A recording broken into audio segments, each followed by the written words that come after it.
Gravando. Salve galera, tudo de bom? Rod Brito na área, chegando para essa nossa última aula de formação do Estado Nacional, nessa nossa playlist Estados Nacionais Modernos, e fazendo o fechamento com o Estado Nacional Francês. Já analisamos nas aulas e nos vídeos anteriores formação do Estado Nacional Português, formação do Estado Nacional Espanhol, formação do Estado Nacional Inglês. Agora, vamos para o processo de formação daquela que foi, dentre as monarquias absolutistas do período moderno na Europa, a mais emblemática das monarquias absolutistas. Aquela que foi a grande referência em termos de absolutismo europeu, sem sombra de dúvidas, foi justamente o absolutismo francês. Não é à toa que séculos depois a burguesia vai se voltar contra esse absolutismo durante o processo de Revolução Francesa. Mas é um outro assunto, é um outro momento. Agora, o que a gente tem que entender logo de cara? Então, já de cara, te chamando a se inscrever no canal e dando um salve para minha galera do primeiro ano, que está aqui comigo agora ao vivo e online. Um salve para vocês. E vamos seguindo, trazendo a nossa apresentação para a gente fazer os nossos comentários. Então, assim como a formação da monarquia inglesa, o processo de formação da monarquia francesa, do Estado Nacional Francês, também esteve diretamente relacionado à Guerra dos 100 Anos. No caso inglês, os ingleses saíram derrotados. Nós sabemos disso. E depois da derrota sofrida na Guerra dos 100 Anos, enfrentaram uma guerra civil de 30 anos, que foi a Guerra das Duas Rosas. Bom, no caso francês, apesar da França ter saído vitoriosa da Guerra dos 100 Anos, a França sai desgastada. A sua nobreza gasta muitos recursos financeiros durante as invasões inglesas, lembrando que os ingleses invadiram a França, no processo, e automaticamente houve uma fragilização dessa nobreza. Ao mesmo tempo em que houve essa fragilização da nobreza, esse enfraquecimento da nobreza, houve, logicamente, o fortalecimento da figura do rei, que proporcionou a essa nobreza a continuidade do seu status político, social e jurídico. Ou seja, essa nobreza francesa enfraquecida vai se tornar naquele modelo de nobreza parasitária que nós discutimos no primeiro vídeo dessa playlist. Se você está chegando nesse vídeo e não viu o nosso vídeo de introdução, o primeiro vídeo, volta na playlist de Estado Nacional e lá a gente faz toda essa discussão do surgimento dessa nobreza parasitária na Europa, ok? Bom, a Guerra dos 100 Anos fragiliza a nobreza, fortalece o rei francês e cria na sociedade francesa um sentimento de nacionalismo e patriotismo nessa população. Nós discutimos isso, inclusive, quando estávamos falando da Guerra dos 100 Anos na nossa playlist de feudalismo, ok? Bom, no caso francês, um elemento chama muita atenção no processo de formação do Estado Nacional francês: a questão religiosa. Por quê? Porque a questão da religiosidade na França, inicialmente, era muito mais aflorada, inclusive, do que a questão do patriotismo. Era algo muito conturbado, já que o Estado francês, durante um bom tempo, foi oficialmente católico. O que significa isso na prática? Significa que, sendo oficialmente católico, o Estado começou a perseguir uma série de minorias religiosas dentro da sociedade francesa. É claro que quando a reforma protestante ganha força na Europa, a situação religiosa na França fica ainda mais conflitante, colocando logo de cara, frente a frente, os católicos contra os protestantes. E um grupo chama muita atenção dentro do protestantismo francês, que é um grupo que nós chamamos de huguenotes. Quem eram esses huguenotes? Eram calvinistas franceses que assim eram chamados. Reforma protestante é um assunto que nós também vamos trabalhar em Idade Moderna. As reformas iniciadas por Martinho Lutero, que geraram uma transformação religiosa na Europa. O que eu preciso agora que você entenda é que a reforma protestante gerou uma mudança na base religiosa europeia. E o domínio da Igreja Católica começou a ser questionado dentro da sociedade europeia, e no caso da França, isso não foi diferente. O calvinismo, e aí eu não vou dar muitos detalhes nessa nossa aula, nesse nosso vídeo, porque nós vamos analisar a reforma protestante, como eu disse, mais a fundo. Mas o calvinismo e a sua doutrina da predestinação das almas foi amplamente adotada pela burguesia europeia. A burguesia europeia viu no modelo calvinista uma religião para chamar de sua. Então, esses calvinistas, dependendo do lugar da Europa aonde eles se concentravam, eles recebiam um nome diferente. Por exemplo, os calvinistas da Inglaterra eram chamados de puritanos. Os calvinistas da Escócia eram chamados de presbiterianos. Os calvinistas franceses eram chamados de huguenotes. E boa parte desses calvinistas, como eu disse, eram burgueses e estavam ligados diretamente à dinâmica econômica desses estados.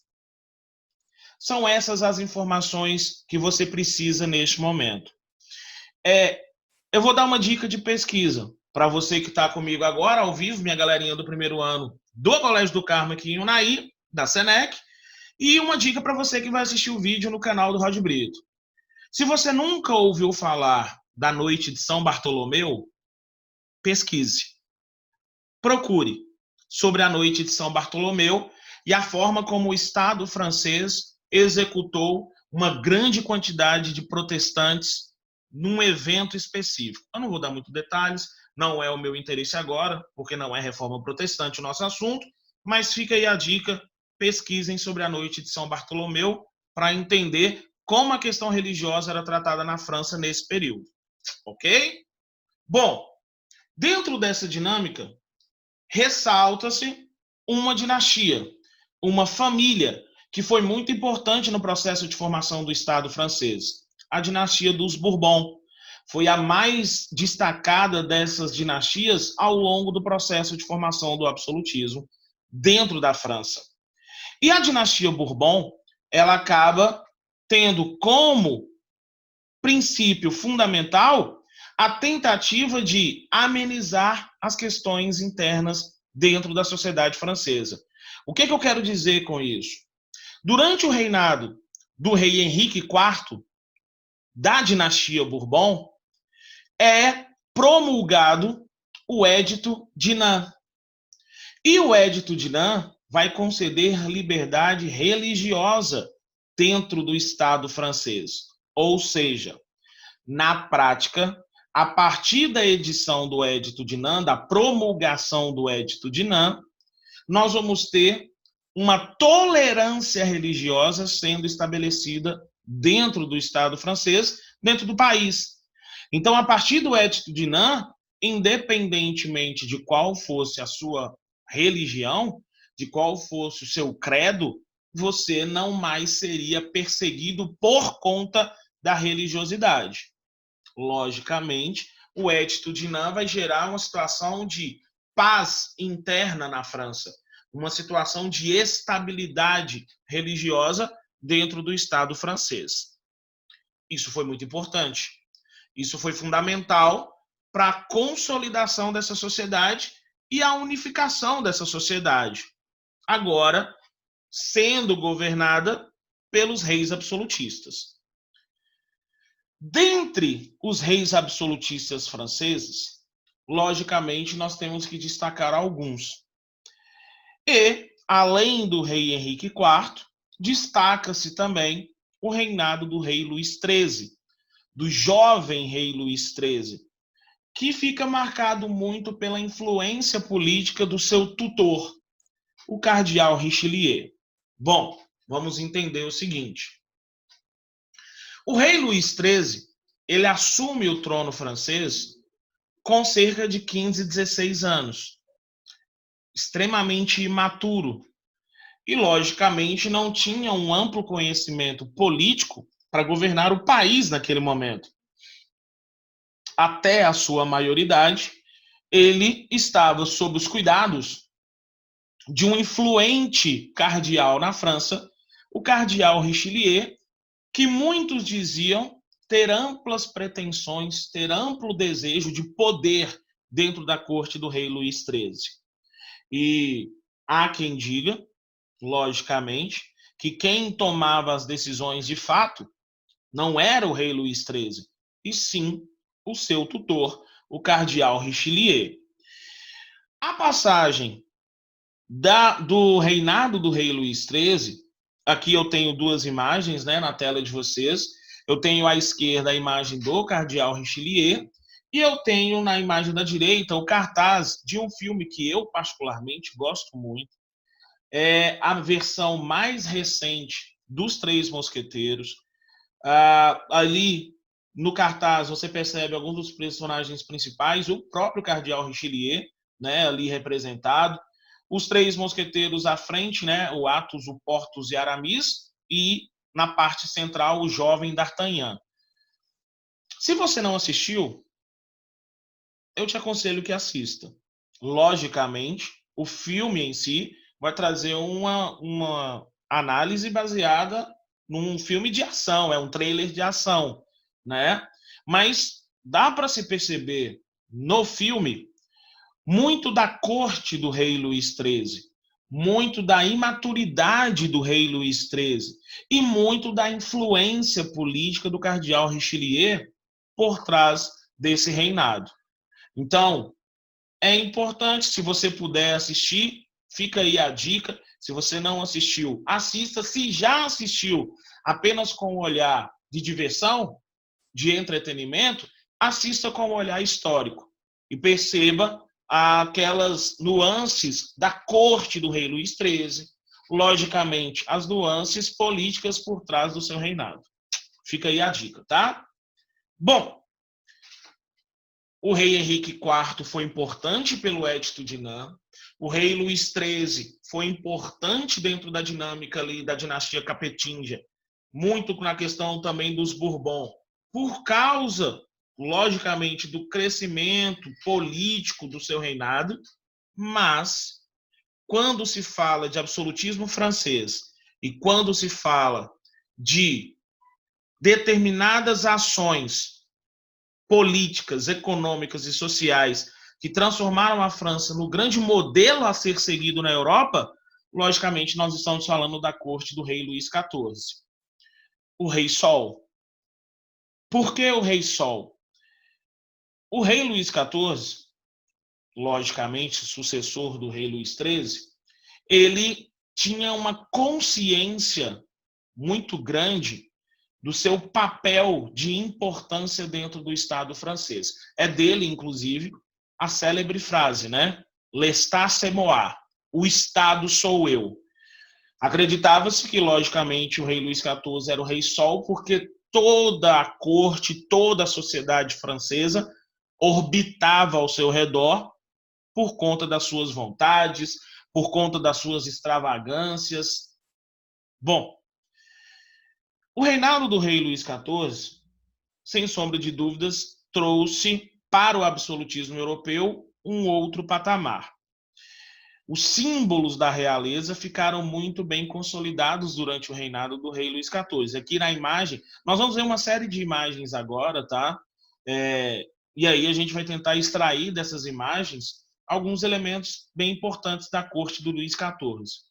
Aqui, por exemplo, na imagem, eu tenho um rei todo paramentado, né? Percebam que os símbolos de poder estão ali com ele representados, o cetro à sua mão direita, a coroa pousada ali num estofamento que acompanha o mesmo tecido das suas vestes, a espada representando o domínio militar que ele tinha sobre a sociedade francesa.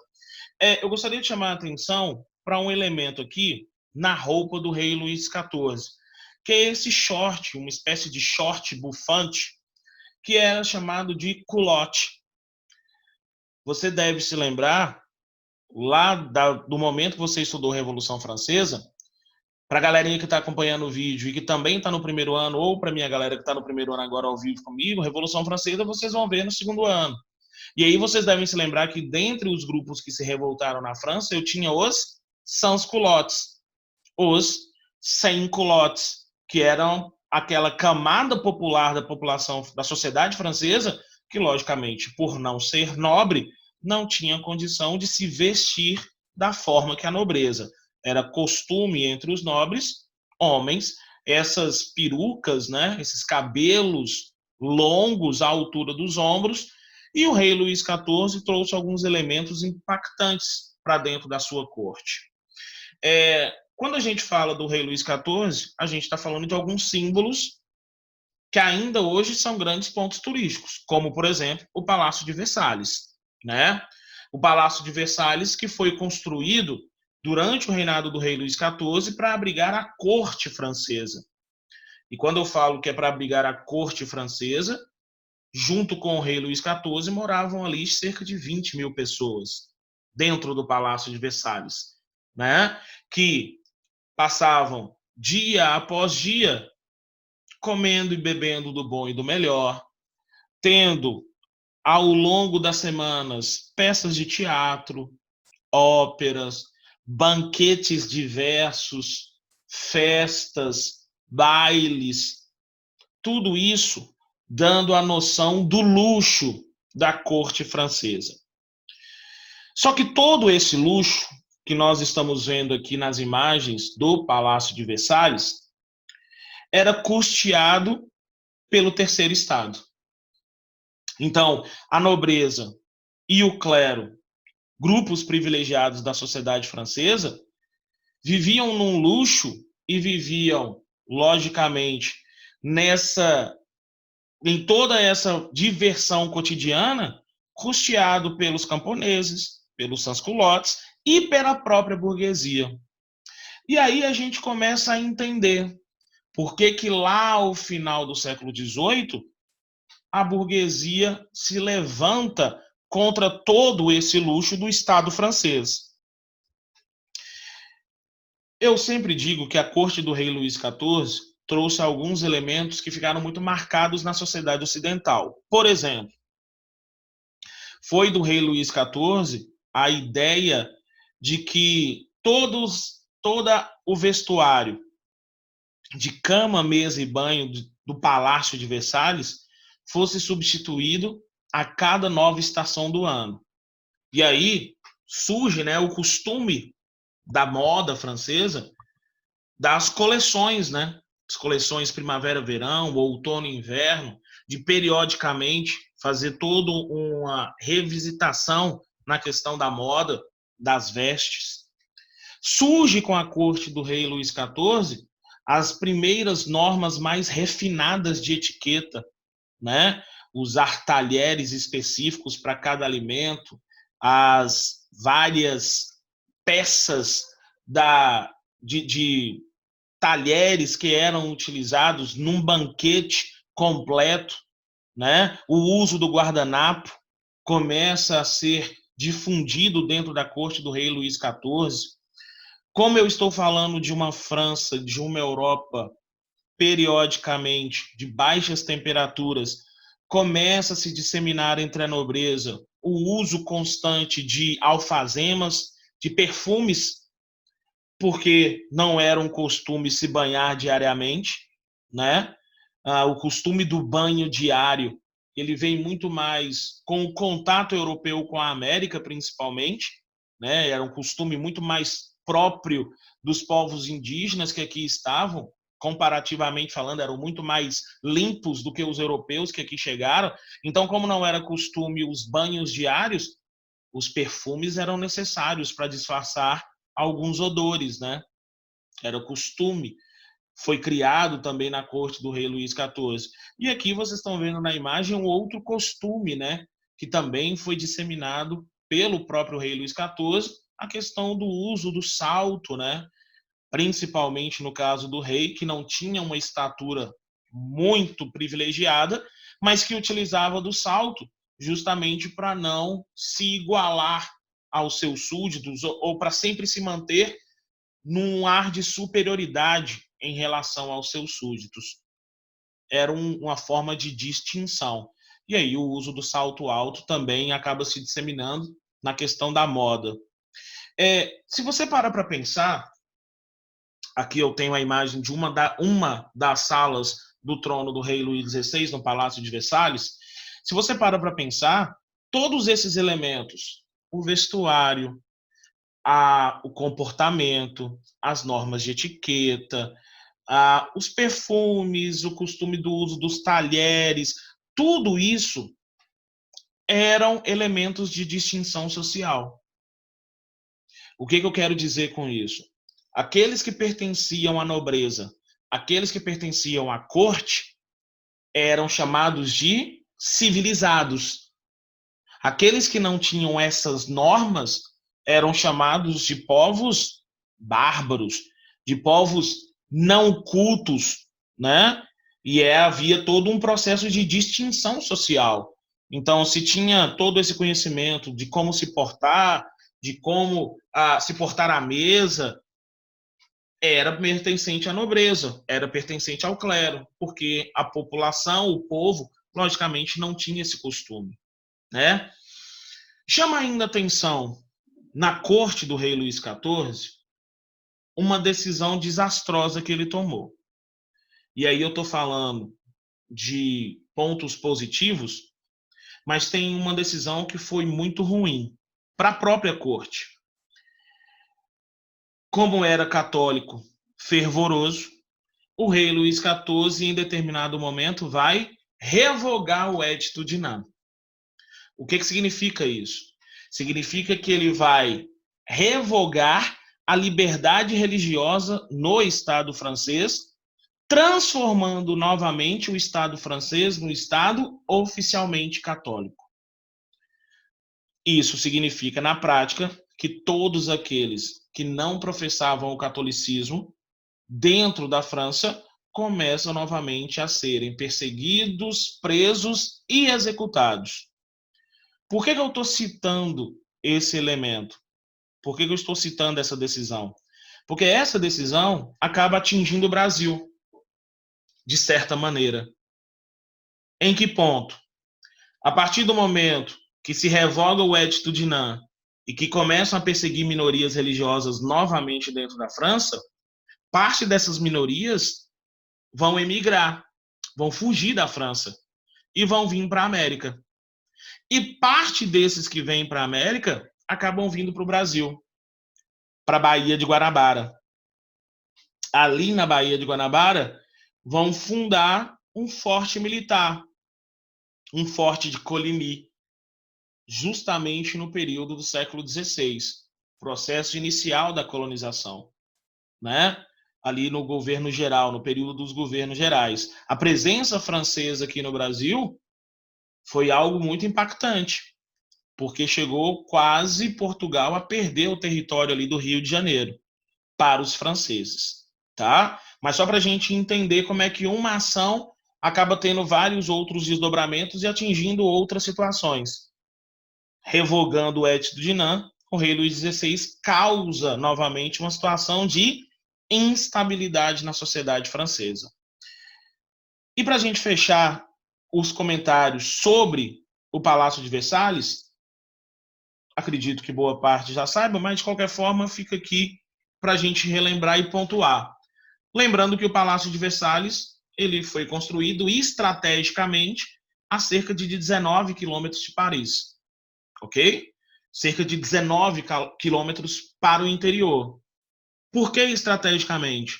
Porque caso houvesse uma revolta, caso houvesse uma invasão à capital, teria tempo suficiente a corte e o próprio rei, logicamente, para conseguirem fugir, para conseguirem evadir. Bom, séculos à frente, o rei Luís XVI não vai ter tanta sorte, né?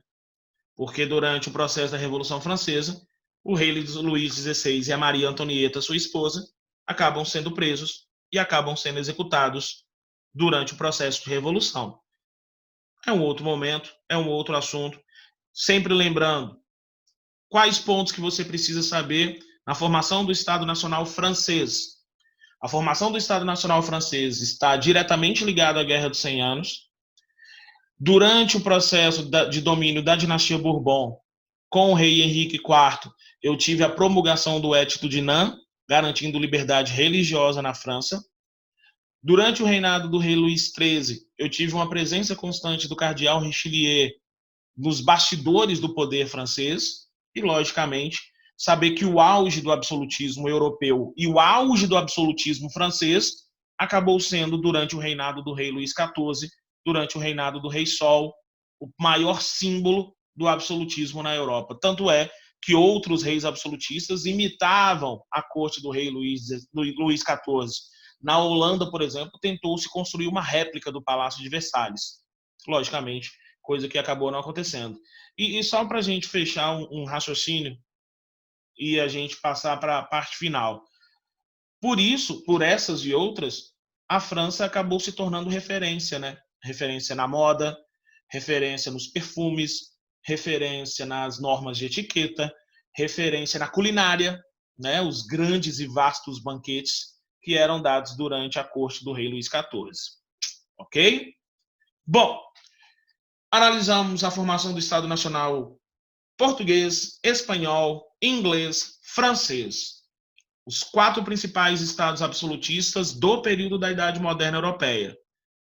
Ficou faltando a gente fazer qual referência? Ao Estado alemão e ao Estado italiano. Rod, por que eu tenho que fazer referência aos estados alemão e italiano? Porque foram os últimos a se formar. E eu preciso que você entenda o seguinte. Por que não se unificaram antes? Por que a Alemanha e a Itália não se unificaram em momentos anteriores da história? Muito por causa de uma dinâmica interna. O que era a Itália antes da unificação? A Itália era um conjunto de 6 grandes reinos. Os reinos do norte, os reinos centrais e os reinos do sul. Sendo que os reinos centrais pertenciam à Igreja Católica. Então houve toda uma resistência da Igreja Católica ao longo da história a esse processo de unificação. Porque a Igreja Católica sabia que, se esses reinos se unificarem, se formasse um único Estado, ela perderia o controle desses reinos, como perdeu em 1870. Os estados, reinos italianos acabaram se unificando, né? Eu tive a ação ali ao norte do Conde Cavour, eu tive a ação ao sul do revolucionário Giuseppe de Garibaldi, né, que vocês já devem ter ouvido falar porque participou aqui na Revolução Farroupilha, no Rio Grande do Sul, né, no período ali do segundo reinado do Brasil. Bom, mas a Igreja Católica acaba, inclusive, perdendo seus reinos e rompendo relações com o Estado italiano. Só volta a reatar relações durante o regime totalitário de Mussolini, quando Mussolini, através do Tratado de Latrão de 1929, acaba presenteando a Igreja Católica com o Estado do Vaticano, naquele período. Tá? E a Alemanha? O que era a Alemanha antes do processo de unificação? A Alemanha, eu digo que era uma grande colcha de retalhos. Diversos reinos, principados, condados e ducados, com príncipes autônomos e independentes. Então havia uma grande rivalidade dentro do território germânico, né? E aí o processo de unificação alemão passa muito pelas ações do Otto von Bismarck, né? Que, comandando as tropas prussianas, a antiga Prússia, consegue dominar e consegue unificar esses territórios sob seu comando, né? E aí há todo um processo de unificação, não só territorial, como questão étnica também daquele território, tá?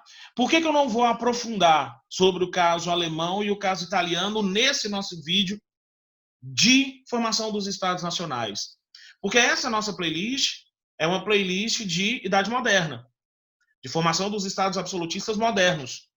A formação do Estado alemão e do Estado italiano ocorreram em 1870, final do século XIX. Então, já idade contemporânea.